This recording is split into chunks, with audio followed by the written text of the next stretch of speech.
चलतु आज आम करवा बंधाकोबी बड़ा। एथिपाई आमको कौन कौन सामग्री दरकार अच्छे ताहा एबे आमे देखि नबा। मुझे नहीं फाड़े बंधाकोबी, गोटे गाजर, 3टा लंका, किछि धनिया पत्र, फाड़े अदा, किछि रसुण खसा, भुर्सुंगा पत्र एवं 2टा पियाज। प्रथमे आमे 2टा पियाज को छोट छोट करी काटी दबा। तापर आमे लंका को मध्य छोट छोट करी काटी दबा। ग्रेटर साहाय्य गाजर को कुरी दबा।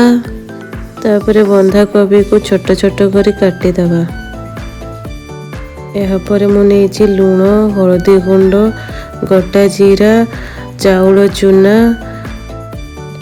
बेसन, काश्मीरी लाल मिर्च, गरम मसाला गुंड, अदा रसुण पेस्ट। देखो मु केमती छोट छोट करी कोबी को काटी देछि। एथिरे आमे काटिकी रखिथिबा पियाज लंका को पकई दबा एवं कुरिकी नेइथिबा गाजर मध्य एथिरे पकईकी भल भाबरे मिसई दबा।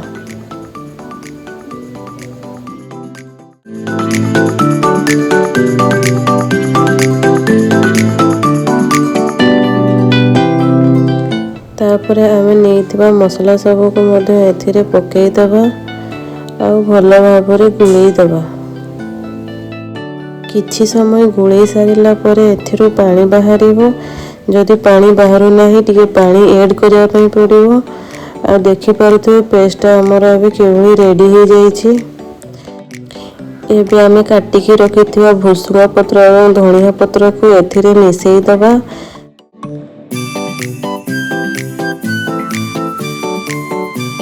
भल भाबरे गळी सारिकी ढांकी दबा। 3 ରୁ 5 मिनिट पर चेक करिवे एहा रेडी हो जाईछि। तापर हमें गोटे फ्राई पैन लेके गरम करिवा। गरम हेबा जे वेट करिवा।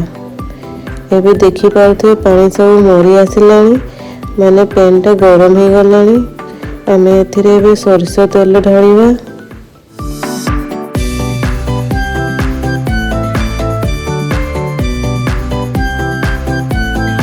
तेलरू धुआं बाहरुछि, माने तेलटा गरम हो आसिलानी।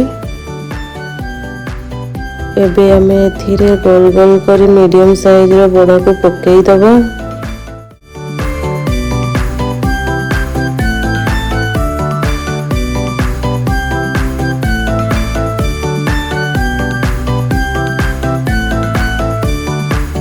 देखंतु बड़ा किपरि तेल को पी जाउछि।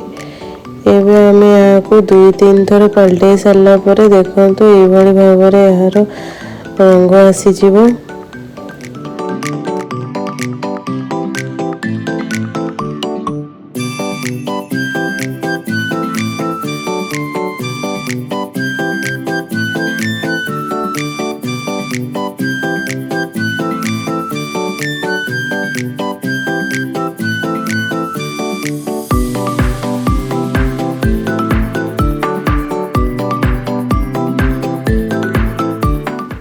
देखंतु बड़ाटा केड़े सुंदर होईछि।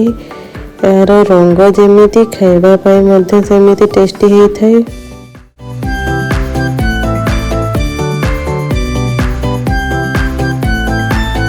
बड़ा हमर रेडी हो जाईछि।